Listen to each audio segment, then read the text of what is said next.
South Africa script history. Captain Bavuma extends his unbeaten test record as the Proteas thump Australia by 5 wickets to clinch the 3rd edition of the World Test Championship. After umpteenth near misses across ICC competitions, South Africa have finally reached the promised land. The wait is over, and it didn't come easy. South Africa had to rewrite record books, as they became only the 3rd side in history to chase a 280-plus target at the Lords, reaching the historic feat on the 4th day of the one-off clash. But signs of their competitive self was laid bare early, as Temba Bavuma opted to field first under an overcast Lord's sky after winning the toss on day 1. Returning to cricket post a drug ban, Rabada reiterated why he is South Africa's #1 bowler, picking up a fifer to help his side restrict Australia to 212. In the process, he also surpassed Alan Donald to become South Africa's 4th highest wicket taker in Test history. In reply, Australia skipper Pat Cummins went one better to grab a 6 and bundle South Africa for 138, earning a healthy lead of 74. En route, Cummins also went past 300 Test wickets, the 8th Australian to reach the milestone. However, despite a resilient 59-run 10th wicket stand put up by Mitchell Starc and Josh Hazlewood, Australia could only manage 207 in their 2nd innings. Courtesy, the rampaging Rabada was also ably supported by Marco Jansen and Lungin, who picked 3 fours in the 1st and 2nd innings respectively. A 4 to follow his 5 in the first brilliance meant South Africa was set a decent 282 to chase down in the 4th innings. Always a steep ask at the Lords against world beaters Australia. But it was time for Aiden Markram to rekindle some magic for South Africa on the big stage.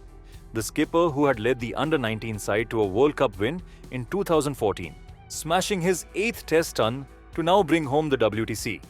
From handling the ball to reviews going wrong, it was end-to-end action across the 4 days. But the pendulum swung the right way for Bavuma, the skipper who's now unbeaten across his 10 tests.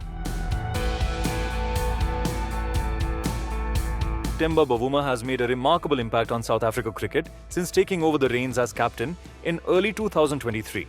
Known for his calm demeanour and tactical acumen, Bavuma has brought a steady sense of growth across formats, but it's Test cricket he's particularly excelled at. 10 matches, 9 wins, 1 draw, and now a World Test Championship title. Bavuma walked in his troops as underdogs, but walks away as the undisputed king who's stopped the juggernaut.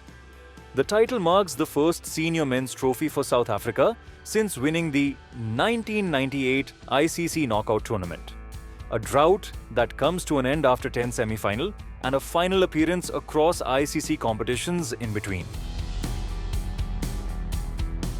But South Africa aren't the only team in 2025 who's had a wide grin on their faces after prolonged periods of misery. Hobart Hurricanes finally won their first Big Bash League title after 12 years, defeating Sydney Thunder in the final. In a stunning FA Cup final, Crystal Palace upset Manchester City to claim their first major trophy in history. England captain Harry Kane also managed to bag a silverware, ending a personal drought that spanned 19 years by winning the Bundesliga with Bayern Munich. After years of heavy investment and near misses, Paris Saint-Germain won their maiden UEFA Champions League trophy, beating Inter Milan. Kane's former club Tottenham Hotspur, too, had reasons to cheer for, winning the Europa League by beating Manchester United, their first major title in 17 years. But topping the charts, Virat Kohli and RCB's 18-year wait finally bore fruit as they clinched the IPL in fine style, beating Punjab Kings. From Ahmedabad to Paris, Hobart to London, 2025 has been a year where persistence has met promise. The narratives that once defined these teams and athletes around the what-ifs have now been flipped. With another half of 2025 still remaining, what more does this year have in store?